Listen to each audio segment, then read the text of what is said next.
मेरा नाम शैली शर्मा है और मैं चमन लाल डीएवी स्कूल में पंजाबी की अध्यापिका हूँ। मैम, हमारे स्कूल में इको क्लब की मुख्य गतिविधियाँ क्या-क्या है? इको क्लब में हमारा मतलब पर्यावरण से जो संबंधित जितनी भी गतिविधियां हैं वो करवाई जाती हैं, जैसे पेड़ों की सुरक्षा करना और पानी की संभाल करना इत्यादि बहुत सारी गतिविधियां हैं जो बच्चों को उनमें इंडल्ज किया जाता है और बच्चे बहुत कोऑपरेट करते हैं और बहुत इंटरेस्ट से वो सारी एक्टिविटीज करते हैं। मैम, अगला क्वेश्चन, स्कूल में गीले और सूखे कचरे को अलग-अलग करने के लिए क्या व्यवस्था है? सूखे और गीले कचरे के बच्चे भी हमारे बहुत जागरूक हैं इसके बारे में, तो हम उनको भी अवेयर करते रहते हैं। हर डस्टबिन लगे हुए हैं सूखे और गीले कचरे के लिए, जगह-जगह यहाँ पे जो डस्टबिन है वो इम्प्लांट किए गए हैं ताकि बच्चे सूखे और गीले कचरे को अलग-अलग सेग्रीगेट करके डाल सकें। तो हम उनको भी जागरूक करते रहते हैं, टाइम टू टाइम उनको अवेयर करते रहते हैं। इवन पेरेंट्स को भी हम बोलते हैं, घर में भी बच्चों को बोलते हैं कि पेरेंट्स को भी अवेयर करें। Yes ma'am.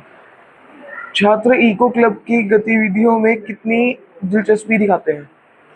काफ़ी, बहुत अच्छी तरह पार्टिसिपेट करते हैं बच्चे, बहुत इंटरेस्ट से पार्टिसिपेट करते हैं। फ्रीक्वेंट एक्टिविटीज़ होती हैं तो बढ़ चढ़ के भाग लेते हैं बच्चे, बहुत उत्साहित होते हैं क्योंकि पर्यावरण के लिए हम कर रहे हैं, तो वो काफ़ी मोटिवेटेड रहते हैं। Yes ma'am.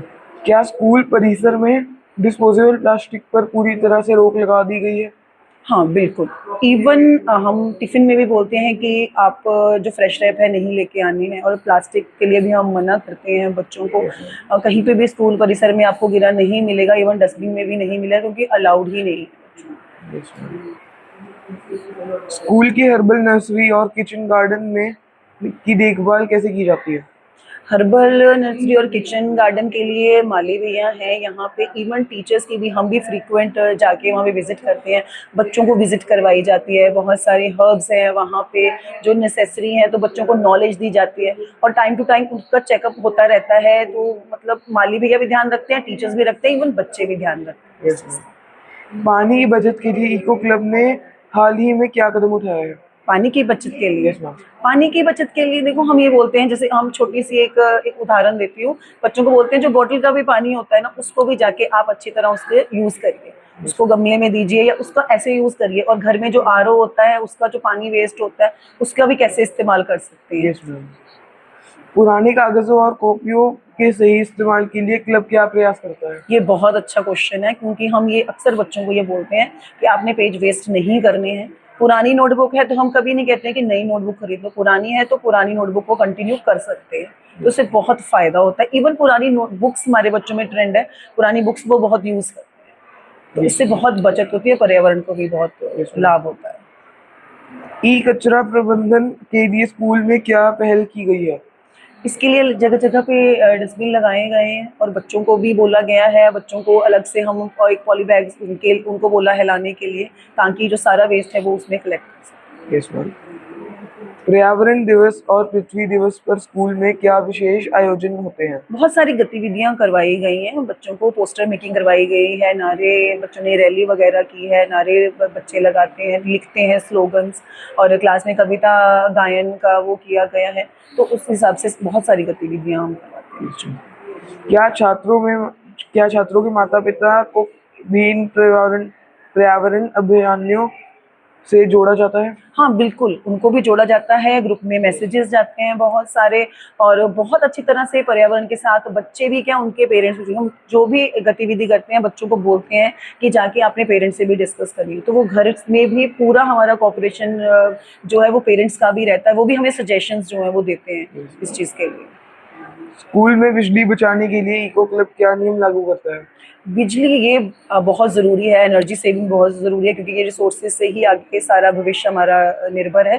तो बच्चों की ड्यूटी हमने लगाई हुई है, कोई अननेसेसरली जो पावर पॉइंट्स हैं वो चलते नहीं हैं, वो बंद किए जाते हैं। कोई एक्टिविटी पीरियड है तो बंद किए जाते हैं, प्रॉपर जो कॉरिडोर्स में ध्यान रखा जाता है उन चीज़ों का, अननेसेसरली वेस्टेज ना हो, तो एनर्जी सेविंग के लिए सारी। Yes ma'am.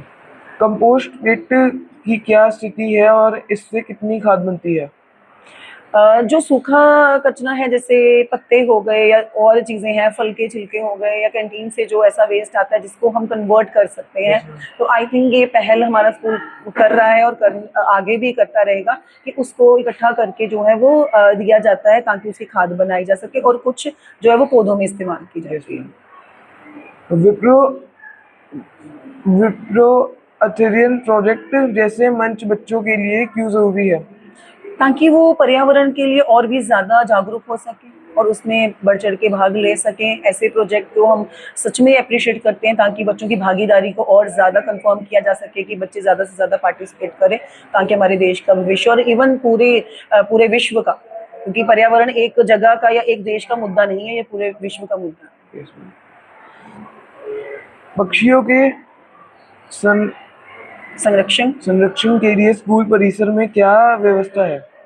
हाँ, ये मुझे बहुत अच्छा लगता है। स्कूल परिसर में पक्षियों के संरक्षण के लिए जैसे पानी के पोट्स रखे हुए हैं, उनके खाने के लिए रखा हुआ है। इवन हम बच्चों को बोलते हैं, घर में भी वो करते हैं, जो बचा हुआ खाना है वो पक्षियों को डालते हैं। इवन वो पक्षियों और जानवरों का वैसे भी ध्यान रखते हैं कि हमें खाना देना ही है उनको। बहुत सारे बच्चे हमारे ऐसा करते हैं और स्कूल में भी इस चीज़ का ध्यान रखा जाता है, किसी के भी घोंसले को नुकसान नहीं पहुंचाया जाता। बहुत सारे हमारे स्कूल में हरियाली है तो पक्षियों ने बहुत सारे घोंसले बनाए हुए हैं, हम बड़े आराम से रहते हैं। उनके खाने पीने का भी पूरा ध्यान रखा जाता है। क्या इको क्लब आसपास के समुदाय में भी सफाई अभियान चलाता है? हाँ, बिल्कुल। बच्चों को ये बोला जाता है कि जब भी छुट्टी होती है, गेट के बाहर भी इवन सफाई कर्मचारियों को भी, सभी को इंस्ट्रक्शंस हैं, ये टीचर्स को भी हैं कि कहीं पे भी ऐसे ही कोई लिटर नहीं फेंकना है, गंदगी नहीं करनी है और जो कचरा है कैसे उसका निपटारा करना है वो ऑलरेडी हम बता चुके हैं। आसपास के घरों में भी अवेयर किया जाता है, कई तरह की रैलियां निकाली जाती हैं, बच्चों से पोस्टर बनवाए जाते हैं, गतिविधियां करवाई जाती हैं। तो आसपास के समुदायों के लिए भी बहुत ज़्यादा अवेयर है हमारा school. Best out of waste प्रदर्शनी में बच्चों ने हाल ही में क्या बनाया है?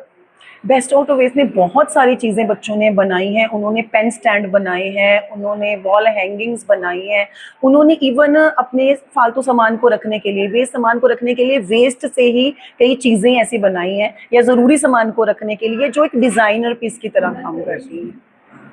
स्कूल कैंटीन में वेस्ट मैनेजमेंट को कैसे सुधारा गया है? हाँ, उसमें भी इस जो है वेस्ट मैनेजमेंट के लिए बाहर डस्टबिन लगाए गए हैं, पीछे भी डस्टबिन लगाए गए हैं और प्रॉपर उनको भी जागरूक किया जाता है। जो कैंटीन वाले भैया, उनको भी बताया जाता है कि कैसे आपने जो चीज़ें हैं वो कम वेस्ट करनी है और प्लास्टिक का इस्तेमाल कम करना है, और वेस्ट मैनेजमेंट बहुत अच्छी तरह से मतलब प्रबंधन कर रहे हैं। नए छात्रों को इको क्लब में शामिल करने के लिए आप कैसे प्रेरित करती हैं? नए छात्र बहुत अच्छी तरह इसमें जो सम्मिलित हो जाते हैं, क्योंकि जो एक्टिविटीज़ होती हैं, गतिविधियां होती हैं, तो वो इतनी अच्छी तरह से कंडक्ट होती हैं, बच्चे इतने ज़्यादा उत्साहित होते हैं पार्टिसिपेट करने के, वो अपने आप ही उसमें जो है वो पार्टिसिपेट करना शुरू कर देते हैं। और घर से बेस्ट आउट ऑफ वेस्ट और ऐसी चीज़ें, पोस्टर बनाना, वो बहुत खुशी खुशी से करते हैं। सतत विकास को सबसे आसान नियम क्या है?